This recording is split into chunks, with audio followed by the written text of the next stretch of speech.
দেখুন বন্ধুরা, বছরের শুরুতে কাঁচা আমের ভর্তা পরিবার নিয়ে খাচ্ছি। আজকে আপনাকে দেখাবো স্পাইসি আমের ভর্তা। কিভাবে বছরের শুরুতে আমরা ভর্তা খাই, সেই গ্রামের চিরায়িত স্বাদে আমরা খাবো। প্রথমে লাল মরিচ আমরা টেলে নিব, এরকম টেলে নিয়ে এভাবে হাতে আমরা মিহি করে নিব। তারপর পরিমাণ মতো লবণ নিয়ে নিব, আর আমের স্লাইসগুলো এভাবে পাতলা করে নিব। সাথে সাথে আপনারা দিতে পারেন সরিষার তেল।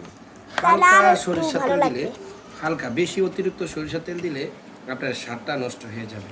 তো আপনারা করবেন কি, অল্প একটু সরিষার তেল দিবেন। খাঁটি সরিষার তেল হলে আরও ভালো হয়। তো আমি খাঁটি সরিষার তেল এনে রাখি সব সময়।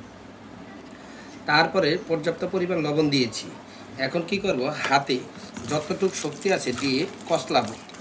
না কষলালে বন্ধুরা আপনারা মজা পাবেন না। এই যে দেখুন কালারটা কি সুন্দর হচ্ছে, দেখেই লোভনীয় লাগছে। কে কে খাবেন আপনারা সবাই কমেন্টসে জানাবেন, কিন্তু জানাতে কিন্তু ভুলবেন না। আর হ্যাঁ, আপনারা আপনাদের বাসায় বানালে কীরকম স্বাদ হয় একটু দেখাবেন। ওই যে আমের চেহারাটা দেখুন কি সুন্দর লোভনীয় হয়েছে।